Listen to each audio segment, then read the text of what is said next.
우리는 생각하는 것을 통해서 우리의 자신을 만들고 또 말하는 것을 통해서 그리고 또 보는 것을 통해서 우리 자신을 만들어 갑니다. 자, 그런데 생각만 하고 행동하지 않는다면 그것은 망상입니다. 그리고 꿈이 꿈으로만 끝난다면 그것은 몽상에 불과하다라는 것이죠. 말만 하고 행동하지 않으면 우리는 그런 사람을 말쟁이다라고 그렇게 말합니다. 삶으로 실천하거나 행동하지 않는 사람은 늘 나도 저 사람처럼 되고 싶다, 나도 저 사람처럼 살고 싶다라고 부러워만 하다가 그 인생 끝나게 되는 것입니다. 듣기만 하고 행동하지 않는다면 우리가 듣는 것이 공허한 메아리가 될 뿐입니다. 생각만 하고 또 말만 하고 듣기만 하고 꿈만 꾼다면 이런 사람을 우리는 믿음의 사람이라고 말할 수 없겠죠. 오늘 야고보서를 통해서 우리에게 계속해서 말씀해 주고 있는 것은 무엇입니까? 믿음은 곧 행함으로 열매 맺어야 된다라는 것을 계속해서 우리에게 말씀해 주고 있습니다. 행함이라는 것을 강조하다 보니까 믿음은 뒷전에 있고 먼저 행함이 우선이지 않느냐라고 그렇게 또 이야기하는 사람도 있습니다. 그러나 전혀 그렇지 않습니다. 믿음과 행함이라고 하는 것은 따로 국밥이 아니에요. 따로 분리해서 생각할 수 있는 것이 아니에요. 믿음이 있으니 행함이 있는 거예요. 그런데 행함이 없으면 그 믿음이 있다라고 말하면서도 행함이 없으면 그 믿음은 가짜라는 것입니다. 여러분의 믿음은 진짜입니까? 가짜입니까? 확실합니까? 네, 여러분의 그 아멘에 책임을 지시기 바랍니다. 우리의 믿음이 진짜 믿음인가 아니면 가짜 믿음인가, 겉만 번지르한 그러한 믿음인가, 우리의 내 삶을 돌아보면 우리는 그 믿음을 증명해낼 수 있게 되는 것입니다. 야고보가 말하고 싶은 것이 그런 내용입니다. 그래서 우리의 삶의 진정 꽃피울 신앙은 뭐냐? 행함으로 이어질 때 우리의 삶에 진정한 아름다운 꽃이 피어나게 되는 것입니다. 여러분, 꽃대만 있고 꽃이 피어나지 않으면 그것은 어떻게 될까요? 그것은 잘라버리겠죠. 뿌리째 뽑혀서 던져져 버리게 되겠죠. 꽃나무라면 그에 합당한 꽃이 피어야 되는 것이에요. 우리 교회 화단에도 보면 우리 장로님이 또 우리 권사님들이 집사님들이 잘 갖고 놓은 꽃이 화단이 있잖아요. 일일초에 꽃이 피어 있어요. 얼마나 이쁜지요. 또 이쪽에 보면 우리 장로님이 또 조그마한 또 해바라기 나무를 또 심어놨어요. 꽃이 조금 피기 시작하는데 그 해바라기에서 또 꽃이 쫙 피는 것을 생각해 보십시오. 해바라기 나무에서 해바라기 그 줄기에서 해바라기가 펴야 그것은 꽃으로서 인정을 받는 거예요. 만약에 이렇게 받다가 끝까지 꽃이 안 피는 그러한 꽃이 있다면 꽃나무는 뽑아버리겠죠. 오늘 우리가 뽑힘을 당하지 않기 위해서는 우리의 삶에서도 믿음에 합당한 열매가 맺혀져야 하는 것입니다. 겉모형만 그냥 그럴싸하게 우리가 갖추는 것이 아니라 성경책만 이렇게 품에 다 안고 다닌다고 해서 거룩한 사람이라고 말하는 것이 아니라 이 성경의 말씀 안 하고 있는 이 말씀이 우리의 삶으로 실천되어질 때, 사라질 때 이 하나님 말씀이 가치가 있는 것입니다. 여러분이 우리가 믿는 그 하나님을 그냥 가치 없는 존재로 만드시지 마시기 바랍니다. 아멘이십니까? 우리가 믿는 그 주님을 가치 있는 분으로 만들어주기 위해서는 우리가 그만큼 그 말씀에 따라서 행동해야 되는 것이고 그 말씀이 우리의 삶으로 살아내져야 되는 것입니다. 그럴 때 우리의 삶이 가치 있는 삶이 되는 것이고 우리가 믿는 그 하나님이 가치 있는 분이 되는 거예요. 그렇게 살지 못하니까 요즘 세상에 하나님에 대해서, 교회에 대해서, 또 목사들에 대해서, 성도들에 대해서 하찮게 여기는 것 아니겠습니까? 그 누구 책임이겠어요? 우리의 책임 아니겠습니까? 어쨌든 진짜 믿음이란 행함이 동반되어야 하는 것입니다. 행함을 통해서 우리는 기적과 축복을 경험할 수 있다는 사실을 여러분 믿으시기 바랍니다. 자, 그렇다면 오늘 진짜 믿음으로 살아간다는 것은 무엇일까? 오늘 또 말씀을 통해서 우리가 또 깊이 있게 함께 살펴보고 싶습니다. 진짜 믿음으로 살아간다는 건 뭘까? 첫째는 믿음은 반응으로 나타나야 된다라는 거예요. 따라서 합시다. 믿음은 반응으로 나타나야 한다. 믿음은 반응으로 나타나야 되는 거예요. 주의 형제인 야고보는 지난주에 본문에서 보면 17절에도 보면 행함이 없는 믿음과 행함이 없는 믿음을, 행함이 있는 믿음과 행함이 없는 믿음에 대해서 대조를 이루고 있었어요. 그 믿음을 가지고 다 믿음을 가지고 있는데 같은 값이면 행함이 없는 믿음보다는 행함이 있는 믿음이 더 가치 있는 것이다 라는 것을 우리에게 가르쳐주고 있는 것입니다. 자, 오늘 본문 18절 말씀 우리 다시 한번 읽어봅니다. 18절 시작. 어떤 사람은 말하기를 너는 믿음이 있고 나는 행함이 있으니 행함이 없는 내 믿음을 내게 보이라. 나는 행함으로 내 믿음을 내게 보이리라 하리라. 이 18절 말씀이 사실은 난해한 구절이에요. 어떤 사람은 말하기를, 이 어떤 사람이 누구냐에 대해서도 여러 또 의견들이 있습니다. 그리고 이 본문에 대해서도 여러 가지 이러저러한 해석이 따릅니다. 참 난해한 구절인데, 그래도 오늘 이 야고보서의 전체적인 맥락에 따라서 이야기를 해보자면 이런 거예요. 야고보는 행함이 없는 믿음은 죽은 믿음이다 라고 그렇게 자신 있게 이야기했지 않습니까? 그런데 이 야고보의 말에, 주장에 대해서 반기를 드는 사람들이 있었어요. 그런 사람들을 향해서 오늘 야고보는 이야기하는 거예요. 행함이 없는 믿음을 그럼 보여봐라. 나는 내 자신은 행함으로 내 믿음을 보여주겠다라고 하는 그러한 의미인 거예요. 이는 믿음과 행함이 결코 분리될 수 없고 진정한 믿음은 행함 곧 열매로 드러나는 것이다 라는 것을 오늘 18절에서는 이야기해 주고 싶은 거예요. 그래도 믿음이 있어야지. 물론 믿음이 있어야죠.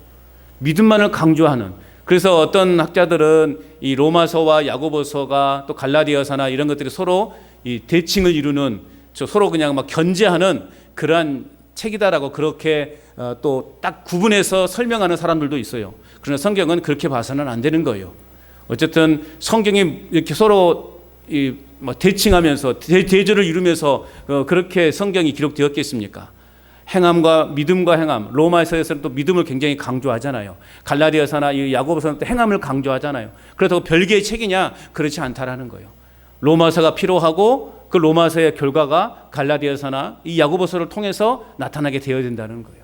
함께 가는 거예요. 함께 가야 돼요. 무슨 말인지 아시겠어요? 네. 여러분, 자전거가 바퀴가 2개가 있잖아요. 그런데 그 힘이 어디서 나오죠? 뒷바퀴에서 나오죠. 체인이 연결됐으니까. 그렇다고 해서 앞바퀴가 소용이 없어요? 가다가 앞바퀴 빠져버리면 어떻게 되냐? 제가 가끔씩 이제 유튜브를 보면 그 한문철 그 교통 나오잖아요. 그런 거 나오면 가끔씩 그런 사고가 나요. 타이어 펑크 나는 거. 와, 그 무섭더만요. 타이어가 그렇게 큰 트럭도 그 타이어가 막 뒤에 2개씩 있고 앞에 하나 있고 많잖아요. 그래도 그 타이어 중에 하나만 터져도 차가 막 빙기밀고 돌아버리고 막 전복되고 그런 일들이 발생하더라고요. 그러니까 여러분, 바퀴가 많다고 해서 주 어떤 동력을 받는 바퀴라가 주고 나머지는 필요 없다? 그게 아니잖아요. 함께 가야 되는 거예요. 함께 조화롭게 바퀴가 동시에 굴러가야 차가 바르게 가는 것이지, 하나는 잘 도는데 하나는 안 돌아보면 어떻게 될까요? 팽 돌아져 버리는 거예요.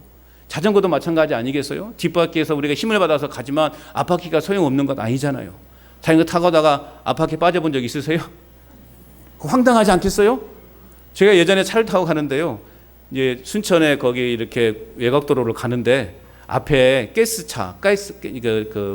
LPG를 실은 배달 가는 그 차가 가고 있는데 갑자기 뭔가 팅 튀어나오는 거예요. 봤더니 뒷바퀴가 빠져가지고 바퀴가 타이어가 통통통통 뛰어서 제 앞으로 이렇게 지나가는 거예요. 와, 그 깜짝 놀랐어요. 그 LPG 통 실은 그 배달 가는 배달차였는데, 그러니까 차가 한쪽으로 확 주저앉으면서 옆으로 그냥 다행히 이렇게 막 넘어지거나 그러지는 않았는데, 그런 일들이 발생한다는 거예요. 조화롭게 가야 돼요. 그러니까 믿음과 행함이 각기 전투로 가는 것이 아니라 조화롭게 잘 굴러가야 건강하게 바르게 갈 수 있는 거예요.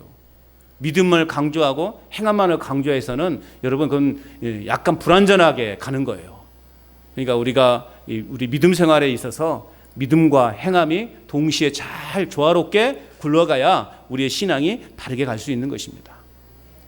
나무가 좋은 나무인지 나쁜 나무인지는 그 나무가 맺는 열매를 통해서 우리는 알 수 있는 것 아니겠어요? 좋은 나무는 결코 나쁜 열매를 맺을 수 없어요. 나쁜 나무는 좋은 열매를 맺을 수 없는 거예요. 신앙도 마찬가지예요. 참된 신앙은 어떤 신앙이냐? 좋은 신앙은 어떤 신앙이냐? 삶에서 좋은 열매를 맺는 것. 삶에서 좋은 열매를 맺고 살아가는 삶이 진짜 신앙이고 참된 신앙이라는 거예요. 순종이 있는 삶이 참된 신앙을 입증하는 증거라는 거예요. 성경에서는 여러 가지로 참 많은 것을 우리에게 요구하고 있지 않습니까? 거기서 우리가 과연 얼마나 많이 그 말씀에 순종하고 그 말씀을 따라가고 있는가? 우리는 말씀이 전혀 우리의 삶 속에서 하나도 기억나지 않는다고, 그렇게 하나님 말씀과 무관하게 살아간다면 과연 그런 사람을 신앙인이다, 믿음의 사람이라고 말할 수 있는 것인가? 주일날 한번 교회 와서 주야라고 해서 좋은 신앙이라고 말할 수 있는가? 물론 안 하는 사람보다 낫겠죠. 안 하는 사람은 낫겠지만 과연 그런 사람에 대해서 좋은 신앙이고 훌륭한 사람이라고 말할 수 있는 것인가? 심지어는 직분을 맡고 있는 사람들도 그래요. 내가 직분을 맡았다고 해서 그 사람이 훌륭한 신앙이고 좋은 신앙이라고 말할 수 있는가? 우리 집안 대대로가 예수 믿는 집안이고 우리 집안이 뭐 선교사가 세운 집안이고, 그렇다고 해서 여러분 그 가정이, 그 집안이 좋은 집안이고 훌륭한 믿음의 집안이라고 말할 수 있는 것인가? 삶의 열매를 통해서 우리는 진짜 좋은 신앙인가 나쁜 신앙인가를 분별할 수 있는 것입니다. 단순히 입술로서 고백만 한다고 해서 그 믿음을 입증할 수 있는 것이 아닙니다. 우리는 말로는 얼마나 잘합니까? 특히 예수 믿는 사람들은요, 말 하나는 기가 막혀요. 제가 예전에 말씀드렸죠? 예전에는 이제 물에 빠지면 입만 뜬다고 했는데 요즘 어떻게 한다고요? 물에 빠져도 물속에서 안 나온다니까요. 왜 안 나온다고요? 물고기랑 대화하느라고. 그렇게 예수 믿는 사람이 말이 많아요. 말은 많은데 식당 가서도 밥 먹다 보면 제일 시끄러우면 저 사람도 분명히 교회 다닐 거야, 그런 선입관이 우리에게 생겨요. 그러지 않습니까 여러분? 식당에 밥 먹는데 막 옆에서 아줌마들이 막 큰 소리를 말하면 그분들이 예수 믿는 사람이 어딘지 모르지만 우리 안에 생각은 아이고 저 사람들 예수 믿는 사람일 거야, 그런 생각이 든다니까요. 이처럼 예수 믿는 사람들은 말이 참 많아요. 그 말한 만큼 행동으로 이어지면 우리 사회는 참 아름다운 사회가 될 줄로 믿습니다. 지금처럼 우리 교회가 세상으로부터 손가락질 당하고 이상한 소리 듣지 않을 것입니다. 이거 다 목사들의 책임이겠죠. 목사들이 제대로 살지 못하고, 목사들이 제대로 가르치지 못하고, 목사들이 제대로 본을 보이지 못하니까 성도들이 뭘 배우겠냐고요.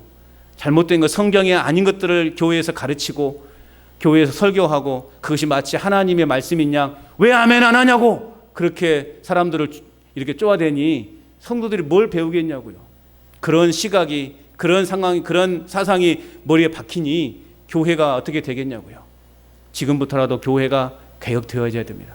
목사들이 개혁되어야 되고 성도들이 개혁되어야 돼요. 오직 하나님의 말씀, 오직 믿음과 하나님의 말씀과 순종을 통해서, 행함을 통해서 우리는 세상을 아름답게 만들어가야 되고 그리스도의 복음으로 세상을 변화시키는 삶을 우리는 살아가야 되는 것입니다. 그러한 사명감을 가지고 우리는 살아가야 되는 거예요. 그런 삶이 진짜 믿음의 삶이고, 그런 삶이 존경받는 신앙이고, 그런 신앙이 진짜 참 신앙이라는 것입니다. 말로는 얼마든지 믿음이 좋은 사람으로, 선한 사람으로 보일 수 있어요. 선거철만 되면 난리잖아요. 국민만을 위해서, 국민을 위해서 희생하는 사람이 되겠습니다, 여러분! 이렇게 외치잖아요. 그런데 막상 딱 되고 나면 어때요? 달라지죠. 참 그래요. 자리가 사람을 만든다고 그렇게 겸손했던 분도 딱 장자리에 오르니까요, 앉는 자세부터가 달라지던데요. 처음에는 이렇게 막 공손하게 아이고 이렇게 막 와서 이렇게 잘 부탁한다고 막 기도해달라고 하면서도 막상 되니까 이제 이 자세가 어떻게 돼요? 요렇게 돼요. 요렇게 딱 한 손을 껴가지고, 난 그걸 보면서 정말 치가 떨렸어요. 치가 떨렸어요. 야, 인간이 저렇구나. 저렇게 인간이 변하는구나. 그렇게 앞에 와서는 겸손하게 막 조아리더니 딱 자리에 오르니까 자세부터가 달라지는, 그걸 보면서 참 인간이 저러면 안 되겠구나. 특히 예수 믿는 사람들은 저러면 진짜 안 되겠구나라는 생각을 갖게 됩니다. 야고보는 계속해서 행함이 없는 믿음은 죽은 믿음이라는 그 선언을 변증하고 있는데요. 19절 말씀도 같이 읽어봅니다. 19절 시작.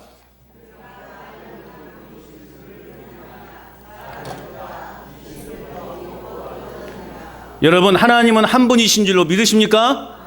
그러면 잘하는 거예요. 그런데 귀신들도 하나님은 한 분이라는 것을 안다는 거예요. 우리는 이 말에 충격을 받아야 돼요. 여러분, 이 말에 우리는 뭔가 쾅 한번 맞는 것을 받아야 돼요. 하나님은 한 분이시다라는 걸 누구나 다 알고 있고 이건 진리입니다. 그런데 놀라운 것은 귀신들도 하나님은 한 분이라는 것을 안다라는 거예요.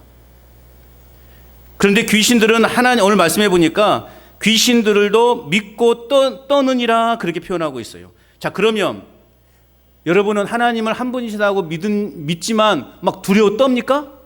떨지는 않죠. 이게 다른 점이거든요. 우리는 하나님은 한 분이라는 것을 믿지만 떨지는 않아요. 그런데 귀신들은 하나님은 한 분이라는 사실을 알지만 떤다라고 그렇게 표현하고 있어요. 왜 떠는가? 하나님과 인격적인 관계를 맺지 못했기 때문에 귀신들은요 떠는 거예요. 귀신들에게 있어서 하나님은 어떤 존재인가? 단순히 자신들을 멸망시킬 심판자일 뿐인 거예요. 하나님은 한 분이시다. 누구도 부인할 수 없는 진리예요. 그런데 그것만으로는 부족하다라는 것이죠. 왜요? 믿음은 한 분이신 하나님과 인격적인 관계와 신뢰를 동반해야 되기 때문에 그렇다는 거예요.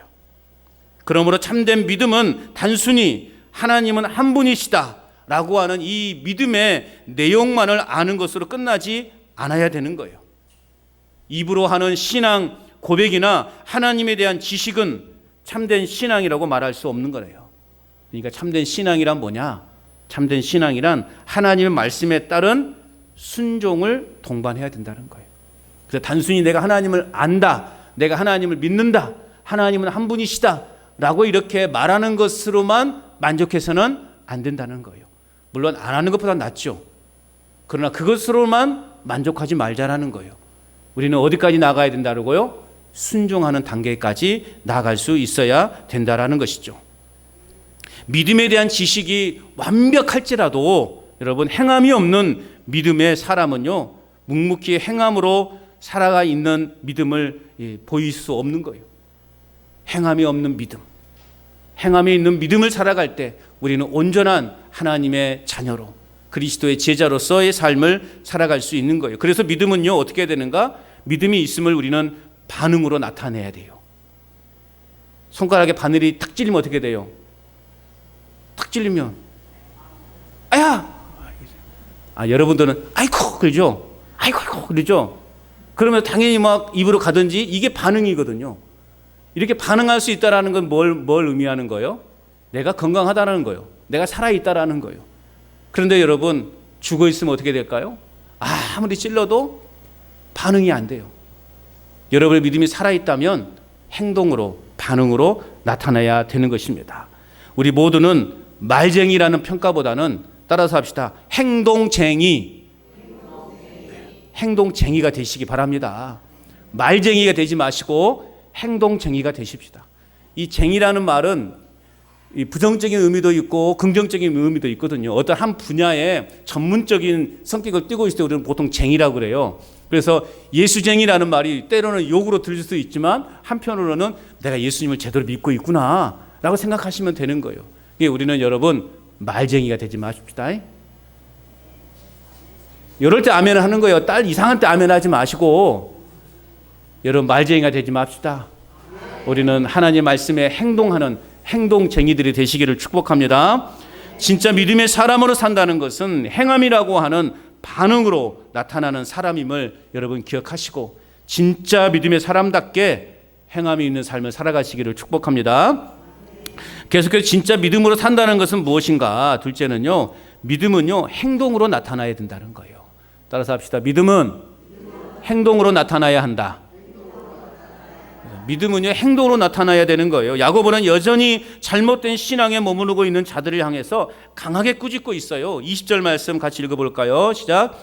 허탄한 사람아, 행함이 없는 믿음이 헛것인 줄을 알고자 하느냐. 여러분, 이 허탄한 사람, 이 허탄한 사람이라는 말은 뜻은 뭐냐? 문자적으로 보면 속이 빈 사람이에요. 속이 빈 사람. 그리고요, 어리석은 사람이고 판단력이 부족한 사람을 허탄한 사람이라고 말해요. 행함이 없는 믿음이 죽은 것이라고 가르쳐도 끝까지 아니라고 말하는 그 사람들이 바로 허탄한 사람, 속이 빈 사람, 어리석은 사람, 분별력이 없는 사람, 판단력이 부족한 사람이라고 오늘 야고보는 말하고 있습니다. 자, 이에 야고보는 그렇게 말해도 깨닫지 못하는 그들을 향해서 유대인들의 조상이요, 믿음의 조상인 아브라함을 이제 딱 등장을 시켜요. 그래서 오늘 21절 말씀 여러분 읽어봅니다. 시작. 우리 조상 아브라함이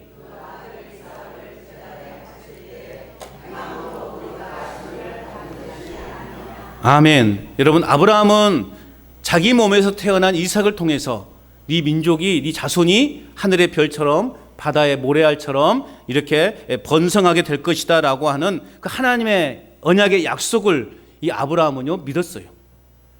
그래서 히브리서에 보면 이 아브라함에 대해서, 아브라함의 이 믿음에 대해서 어떻게 평가하고 있냐면, 설사 아브라함이 이삭을 죽인다 할지라도 이삭을 다시 살려서라도 이삭을 통해 많은 자손을 주시겠다고 하는 하나님의 약속, 하나님의 그 약속을 하나님은 지키실 것이고, 그 믿음에 따라서 아들 이삭을 제물로 바치려 했다라고 그렇게 히브리서 11장에 보면 아브라함의 믿음에 대해서 평가하고 있어요. 그러니까 아브라함은 그런 믿음이 있었다라는 거예요. 하나님이 분명 이 이삭을 통해서 자손이 번성할 거라고 말씀하셨는데 하나님은 어떤 명령을 주십니까? 그 아들 이삭을 제물로 바치라는 거예요. 근데 아브라함은 그거에 대해서 어떠한 반항도 하지 않고 어떠한 부정적인 표현도 하지 않고 그 아들 이삭을 제물로 바치게 된 것이죠.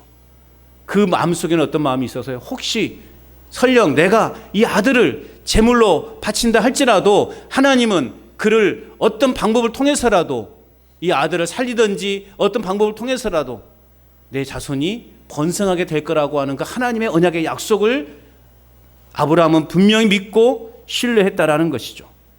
아브라함은 아들 이삭을 죽여서 제물로 드리지는 비록 않았지만, 결과론적으로는 제물로 드리지는 않았지만 제물로 바치기로 작정하고 아들을 죽이려고 하는 그 순간에 하나님께서는 그를 의롭다고 여기신 거예요. 그 믿음을 인정하신 거예요. 실제로 아브라함은 그 이삭을 잡으려고 했거든요. 칼을 들었어요. 그 긴박한 상황에서 천사가 긴박하게 아브라함에게 나타나서 아브라함아 그 아들에게 손대지 말아라. 네 아들까지라도 나에게 바칠 것 생각했으니, 그 믿음을 보였으니 이제 네가 하나님을 경외하는 줄 내가 비로소 인정하겠다. 하나님이 그 아브라함의 의를 인정하신 거예요. 아브라함이 이삭을 통해서, 사실은 이삭을 낳은 것 자체도 하나님의 기적이잖아요. 그죠? 그럼에도 불구하고 하나님이 이 이삭을 통해서 내 후손을 번성하게 할 거라고 하는 그 믿음만 가지고 있었다면 아브라함은 믿음의 조상이 되지 못했을 거예요. 그런데 그 믿음이 실천으로 옮겨질 때 아브라함은 하나님께 그 믿음이 의로 여겨졌고, 그 아브라함을 통해 아브라함은 민족의 믿음의 조상이 될 수 있었다라는 거예요. 자, 22절도 볼까요? 22절 시작. 내가 보거니와 믿음이 그의 행함과 함께 일하고 행함으로 믿음이 온전하게 되었느니라. 아멘. 여러분이 이 야고보서 2장 22절 말씀은 야고보서 전체의 주제 성구라고 할 수 있어요. 굉장히 중요한 말씀이에요. 아브라함의 믿음은 결국 그가 이삭을 제단에 드리는 행위에 결정적인 역할을 했다는 거예요. 그러니까 아브라함이 하나님에 대한 믿음이 없었다면, 하나님에 대한 확실한 믿음이 없었다면 여러분, 아브라함이 이삭을 제물로 바치는 그 행위가 나타날 수 있었을까요? 여러분, 믿음이 없는데 어떻게 아들을 죽입니까? 말도 안 되는 거 아니에요? 그렇지 않아요? 아까 제가 히브리서 기자처럼 내가 이삭을 제물로 드려도 하나님은 어떤 방법을 통해서라도 역사하실 거라고 하는 그 믿음이 있었기 때문에 아브라함은요, 아들을 제물로 바칠 수 있었다라는 거예요. 행함으로 이어질 수 있었다라는 거예요. 하나님에 대한 신뢰와 믿음이 없었다면 아브라함은 결코 그 아들을 제물로 바치지 못했을 것입니다. 결국 아브라함의 이 모든 행위는 어디에서 나오는 것인가? 믿음에서 나오는 것임을 알 수 있습니다. 그의 믿음에는 행함이 함께 따랐고 그의 행동으로 믿음이 완전해졌다는 거예요. 여러분, 우리에게 있는 이 믿음, 이 믿음이라고 하는 것이 완전해지기 위해서는 뭐가 필요하다? 행함이 필요하다라는 거예요. 행함을 통해서 우리가 갖는 이 믿음을 완전하게 할 수 있다라는 거예요. 그러니까 여러분, 아직 내가 행함이 내 삶이 좀 부족하다 그러면 내 믿음도 불완전하는 거예요. 또 23절도 볼까요? 23절 계속 아브라함의 이야기인데요. 시작. 이에 성경에 이른바 아브라함이 하나님을 믿으니 이것을 의로 여기셨다는 말씀이 이루어졌고 그는 하나님의 벗이라 칭함을 받았느니. 아멘. 보세요. 이에 성경에 이른바 아브라함이 하나님을 믿으니 그 믿음이 결국 무엇을 낳게 했냐고요? 21절에 그 사건을 낳은 근거가 될 수 있었다라는 거예요.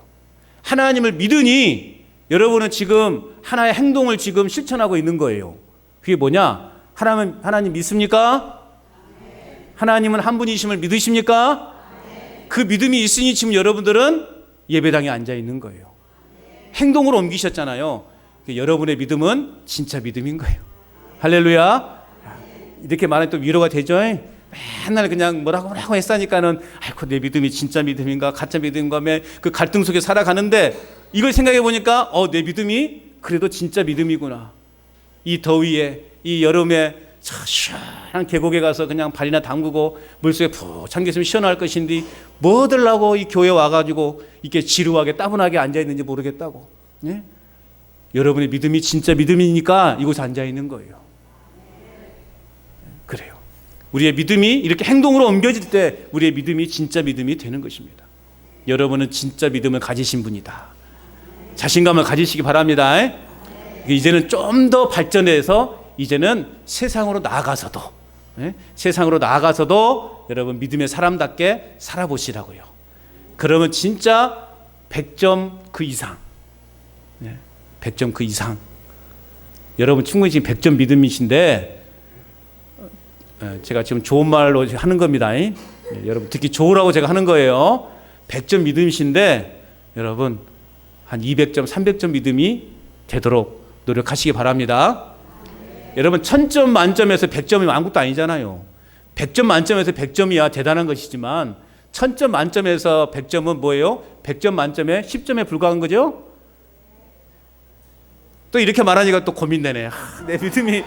내 믿음이 이거밖에 안 되는가? 또 실망할 수 있겠는데 여하튼 오늘 이곳에 예배 자리에 지킨 여러분이야말로 진짜 믿음의 사람들이라는 거예요. 그거 하나만큼은 여러분 분명히 깨닫고 나가시기 바랍니다. 믿음이 있으니 이런 행동으로 이어지는 거예요. 내가 하나님에 대한 믿음, 천국에 대한 믿음, 우리가 지금 요한계시록 이제 22장 마지막을 내일 보게 될 텐데 하나님이 예비하신 새하늘과 새 땅, 그 신천 신지의 그 나라를 우리가 믿는 믿음이 있으니 우리는 지금 행동으로 지금 이 예배당에 앉아있게 되는 거예요. 그 믿음이 없으면 우리가 이곳에 뭐하러 이렇게 앉아있냐고요. 자, 그렇게 믿음으로 살아온 이 아브라함에 대해서 어떻게 평가하고 있습니까? 하나님께서 그를 하나님의 친구로 인정해 주셨다라는 것이죠. 하나님의 얼마나 멋진 말입니까? 우리도 하나님의 친구가 되고 싶습니다. 이 하나님의 벗이라는 의미 속에는 하나님께 사랑받는 자라는 의미를 담고 있어요. 아브라함은 하나님께 사랑을 받는 자였어요. 하나님이 특별히 그를 여겼다라는 거예요. 여러분 행함으로 믿음을 가지고 그 믿음을 통해서 행함으로 우리의 삶을 나타내 보이신 여러분은 하나님의 벗입니다.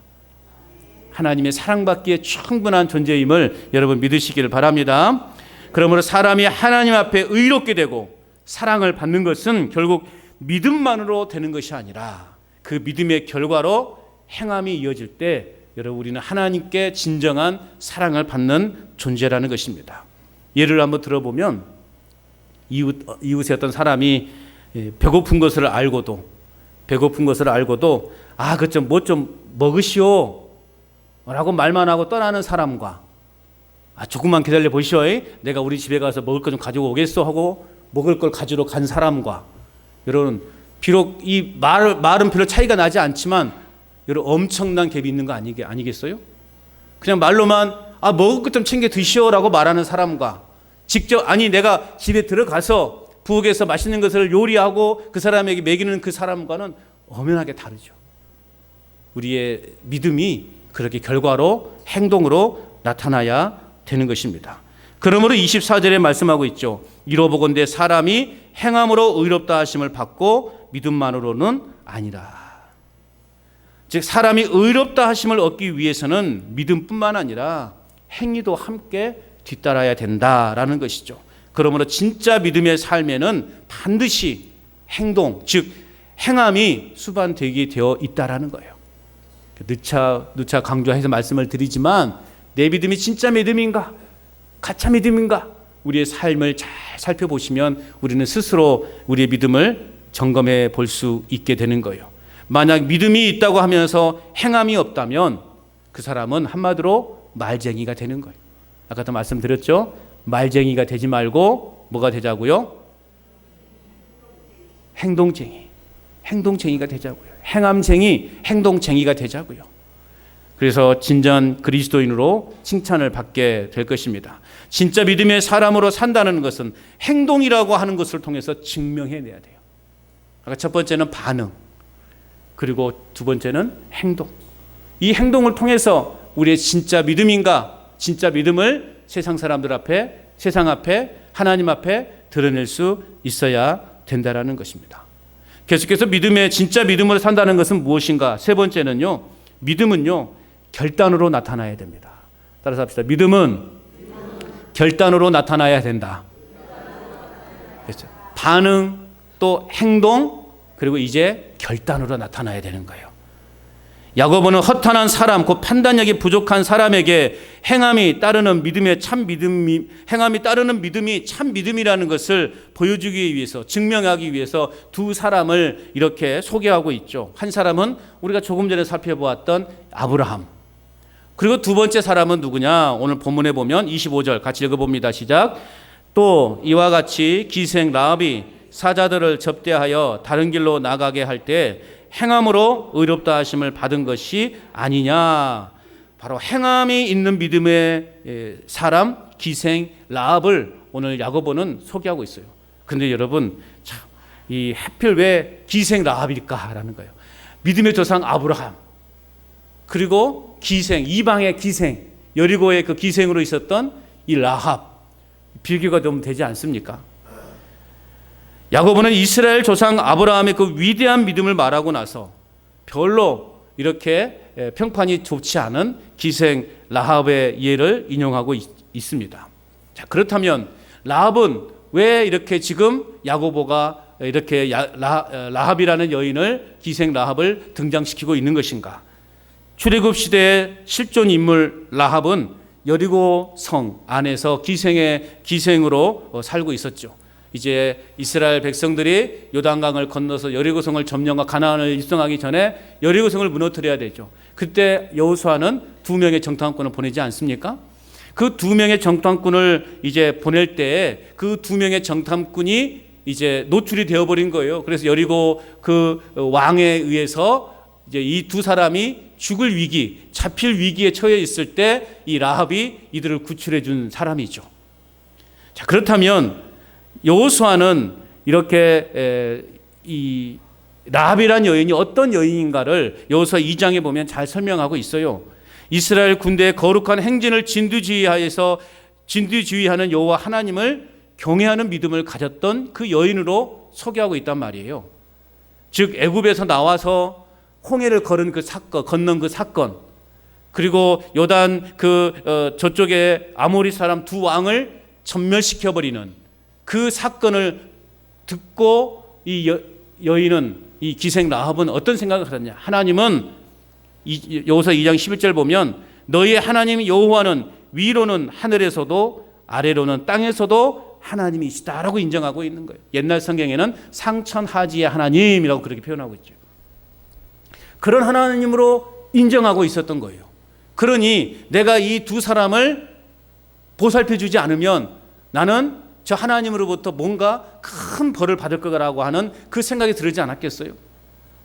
우리가 믿는 우리의 지금 이 여리고성을 다스리는 그 군주보다 더 위대하신 분이 하나님이라는 것을 이 기생 라합은 믿고 있었어요. 그래서 그는 결단한 거예요. 이 사람들을 살려줘야 되겠다. 그래서 여러분 그 죽음을 무릅쓰고 여러분 이 두 정탐꾼을 살려주었던 것이죠.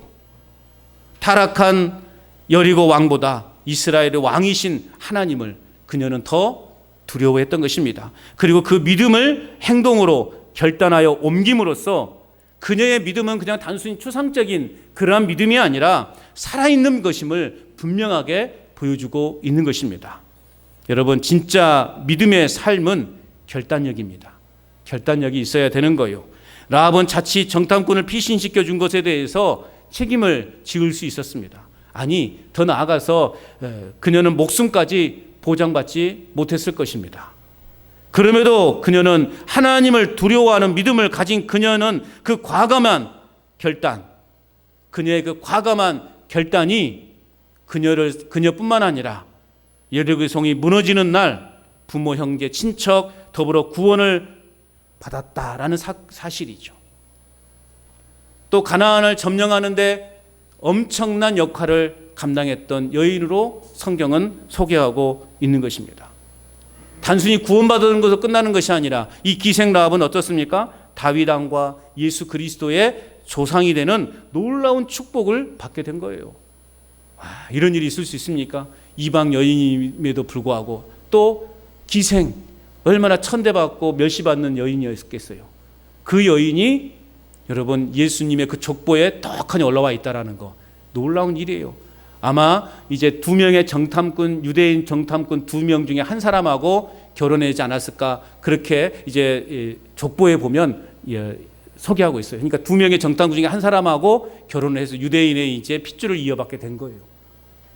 이 놀라운 축복입니다. 후대 신앙의 모범적인 인물로 심지어는 히브리서 11장에 기록될 만큼 그녀의 이 믿음의 결단, 이 행동이, 결단 있는 행동이 이처럼 놀라운 결과를 만들어내고 있었다는 것입니다. 여러분 우리의 믿음의 행동, 그 결단은 내가 상상할 수 없는 결과를 우리는 만들어낼 수 있다는 것 믿으시기 바랍니다. 그래서 이제 야고보는 작은 결론을 맺죠. 26절 같이 읽어볼까요? 시작. 영혼 없는 몸이 죽은 것 같이 행함이 없는 믿음은 죽은 것이니라. 아멘. 영혼이 없는 몸은 죽은 것처럼 행함이 없는 믿음도 죽은 것이다. 더 이상 믿음과 행함을 따로 나누지 말고 하나로 우리는 묶어야 됩니다. 믿음과 행함은 마치 동전의 양면과 같아요. 굳이 표현하자면 여러분 앞면의 형상이 무엇이냐라고 표현하자면 동전의 앞면이 그냥 믿음이고 또 뒷면의 형상은 뭘까요? 행함이 되는 거예요. 이게 동전의 양면이라고 하죠. 믿음과 행함은 동전의 양면과도 같은 거예요. 뗄래야 뗄 수 없는, 따로 국밥이 아니라 어떤 국밥이라는 거예요? 원샷 국밥이래요. 원샷. 콩나물 국밥에 지역마다 좀 다른데 대부분 콩나물 국밥에는 어떻게 돼요? 밥이 국밥 안에 들어있죠? 따로 물론 지역에 따라서 따로 주기도 하는데 대부분 콩나물 국밥은 다 국밥 안에가 들어있어요. 원샷 국밥이에요. 원샷. 따로 국밥이 아니라 믿음과 행함은 하나예요. 따로 구분할 수 있는 것이 아닙니다. 여러분 우리의 믿음이 산 믿음인지 죽은 믿음인지를 드러내 보이는 것은 바로 우리 일상의 사건들 안에서 우리는 그 믿음을 우리는 보일 수 있는 거예요. 작은 것에서부터 믿음의 사람답게 여러분 믿음에 대해서 믿음에 대한 반응을 나타내 보시기 바랍니다. 또한 믿음에 대한 행동을 나타내 보시기 바랍니다. 그리고 결단력 있게 행함으로 진짜 믿음의 사람으로 살아가는 저와 여러분 될 수 있기를 바랍니다. 행함으로 인정받으세요. 말로 인정받지 마시고 행동으로, 행함으로 여러분 사람들로부터 그 믿음을 인정받기를 바랍니다. 믿음은, 사랑은 행동으로 나타나야 되는 것입니다. 행동으로 그 믿음을, 그 사랑을 증명하시는 여러분의 삶, 우리의 삶이 되어야 할 줄로 믿습니다. 그래서 이 땅에 내동정이 쳐져 있는 교회와 우리 그리스도인들을 향한 신뢰와 기대를 다시금 세상 사람들로부터 회복할 수 있도록 우리는 행함을 통해서 잃어버렸던 그 신앙을, 그 믿음을 다시 회복시켜 나아가야 하는 것입니다. 그래서 마침내 우리 주님이 주시는 찬란한 결막, 즉 사망의 음침한 골짜기를 다 지나 마침내 푸른 초장에 주님이 그 차려주시는 그 잔이 넘치는 기름을 바르시는 상을 받는 복된 인생들이 될 수 있기를 바랍니다. 이 한 주간도 여러분 우리 믿음을 한번 행함을 통해서 증명받아 보시기를 바랍니다. 숙제예요, 숙제. 숙제라 그러면 막 벌벌벌 떠시는 분들이 계셔요. 어쨌든 우리의 믿음이 진짜 믿음인가 가짜 믿음인가를 이 한 주간 여러분의 가정에서나 또 부모님이나 자녀들에게나 또 이웃에게 행함을 통해서 우리의 믿음이 진짜인 것을 한번 증명해 보십시다. 왜 아멘 안 하셔요? 꼭 그냥 이렇게 아멘 안 하세요. 물어봐야 아멘을 하고, 알아서 내 마음에 감동이 와야죠. 내가 그렇게 살겠습니다 결단하시면서 아멘 하셔야죠. 네, 두 번째 아멘은 필요 없다고 그랬죠.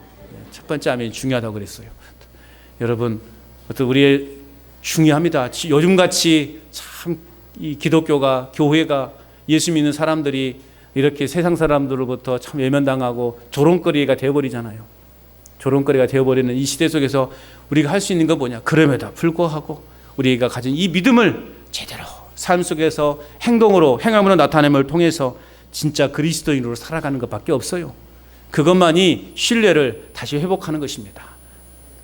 하나님의 자녀, 그리고 예수 믿는 사람으로, 진짜 예수 믿는 사람으로 살아가는 저 여러분 될 수 있기를 주님의 이름으로 축원합니다.